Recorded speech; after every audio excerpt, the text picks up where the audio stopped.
The animals we've discussed so far are certainly strange, incredible, and even creepy. As deep as the meso and bathypelagic zones, 200 to 4,000 meters down, the ocean goes deeper still and reveals one of the most extreme cases of deep-sea gigantism ever discovered.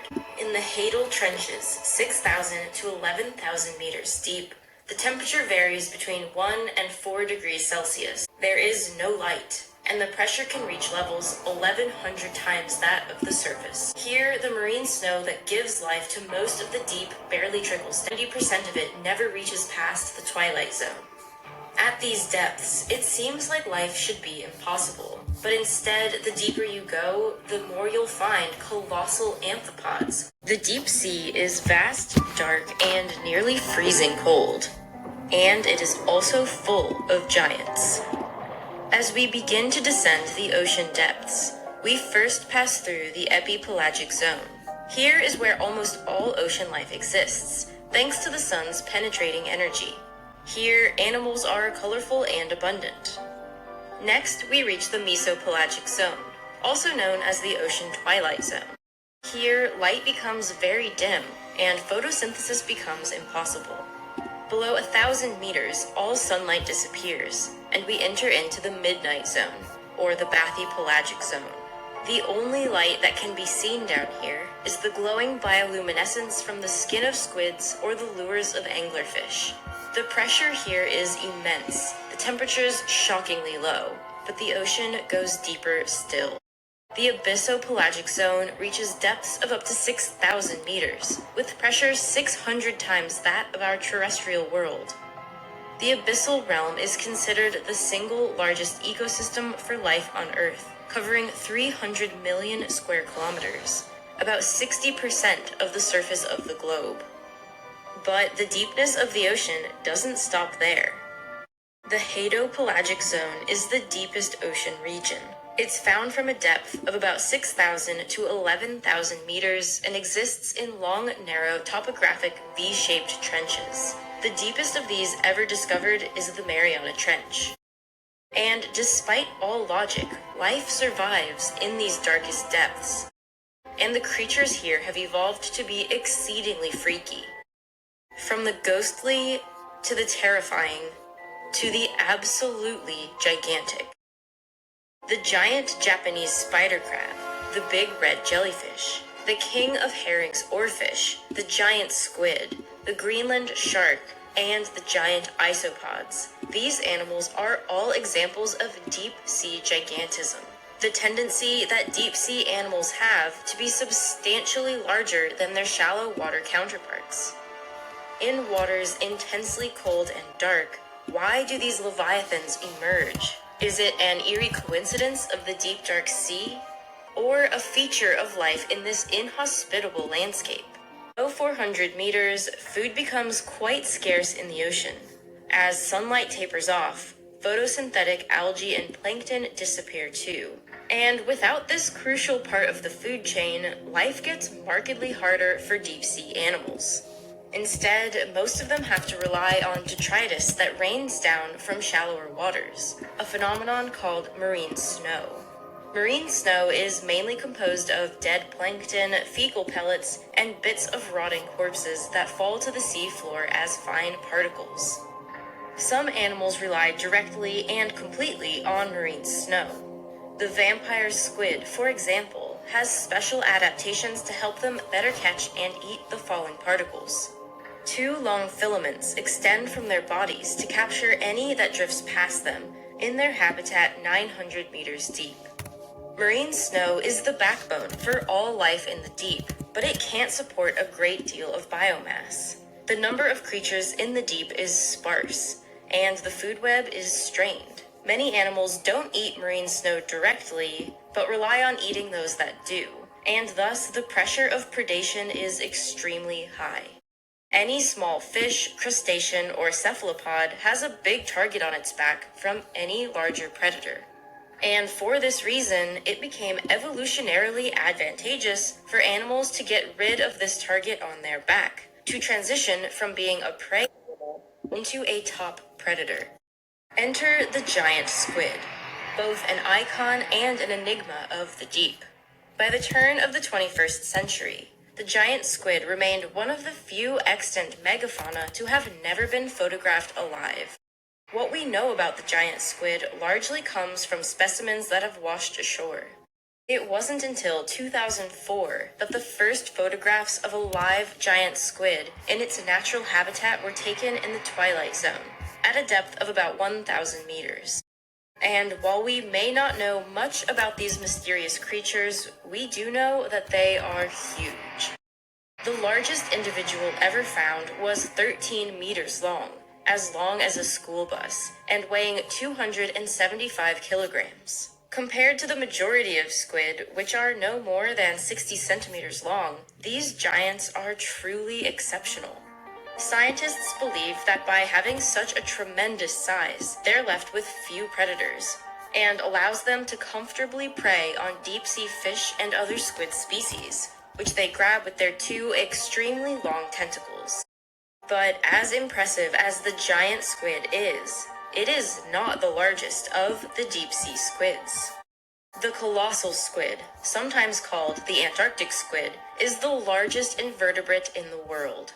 They're shorter in length than the giant squid at only 10 meters, but can weigh between 500 and 700 kilograms, lurking in depths over 2,000 meters. It's easy to imagine such a massive creature as an aggressive top predator, darting through the water, snatching prey and dominating its adversaries, ripping sailboats apart, etc. But this squid teaches us something else about deep-sea giants. They aren't necessarily the dominating predatory force we imagine, because with their large size comes something else, an extremely slow metabolism. The colossal squid takes something called Kleber's Law to the next level. Kleber's Law states that metabolism doesn't scale linearly with body size, as you might predict. A horse that weighs 1,000 times more than a mouse doesn't require 1,000 times more energy. Instead of metabolism scaling linearly with body size, it scales with an animal's mass to the 3/4 power. This applies to all life on Earth, from blue whales right down to individual cells. It's largely a consequence of the physics and geometry of animal circulatory systems, an animal's surface area to volume ratio, and the fractal nature of blood vessels. And all this means that the larger an animal is, the more efficient it is. And the colossal squid seems to be exceedingly efficient.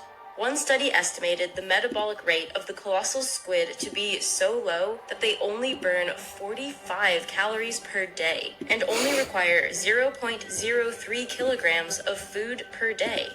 A single adult toothfish would be enough food for a 500-kilogram colossal squid for approximately 200 days. Their energy requirements are 300-fold to 600-fold lower than other similarly sized top predators of the Southern Ocean. This indicates that the colossal squid has a particularly slow pace of life. It doesn't chase down its prey in epic battles like we might imagine. Instead, it sits and waits for prey to unwittingly approach, then uses the hooks on its arms and tentacles to ensnare it. This opportunistic lifestyle also makes sense, because in water so deep, visual predation would be nearly impossible due to extremely limited visibility. The colossal squid does have the largest eyes of any animal in the world, 30 centimeters wide, but scientists believe these eyes are not for catching prey, but for detecting and avoiding predators. Not many creatures could hunt a squid so large, but a select few can, most notably sperm whales. Food scarcity and predator avoidance are some of the major pressures for deep-sea animals to grow so large and have such slow metabolism. But they are not the only pressures. The deep, cold water itself forces such gigantism to occur. Bergman's rule states that animals found in cold environments will be larger than those found in warm environments. This rule, however, has historically only been found to be definitively true for endotherms, the warm-blooded animals like birds and mammals. Does this trend also apply to ectotherms, the squids, crabs, and isopods that inhabit the deep? It's a surprisingly controversial area of science, but it's clear that certain species of ectotherm are indeed larger at colder temperatures. This can certainly be seen in the polar regions of the Earth, where marine sponges, worms, and even single-celled organisms get huge. And where the water's deep and polar, there's one of the strangest giants of them all. The Greenland shark is the largest fish in the Arctic Ocean, and one of the largest sharks on Earth, 7 meters long and weighing as much as 1,400 kilograms.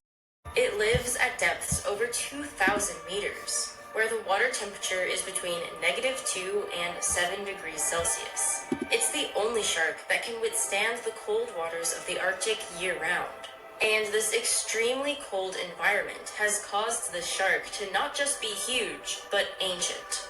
Greenland sharks are the longest living vertebrates in the world, so old that there are likely some individuals by many layers of the lens of the eye. These proteins do not degrade with age, so by carbon dating them, scientists can roughly determine the age of the shark. One 5-meter female was assessed to be between 272 and 512 years old. These sharks don't even reach reproductive age until around 150 years old. Their astoundingly long life can be attributed to their exceedingly low metabolism, much like the colossal squid.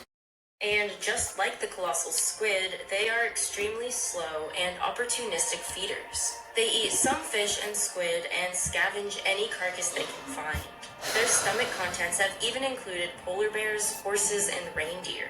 Just like the giant squids, they too would struggle to spot and chase prey in the pitch-black waters.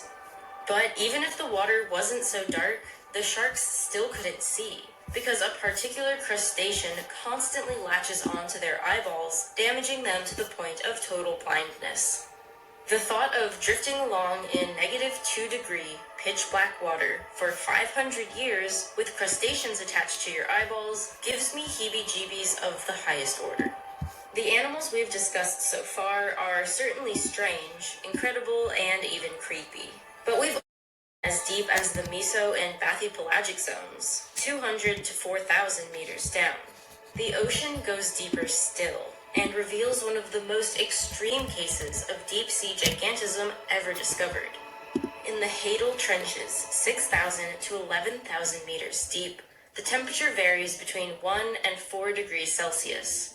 There is no light, and the pressure can reach levels 1,100 times that of the surface. Here, the marine snow that gives life to most of the deep barely trickles down.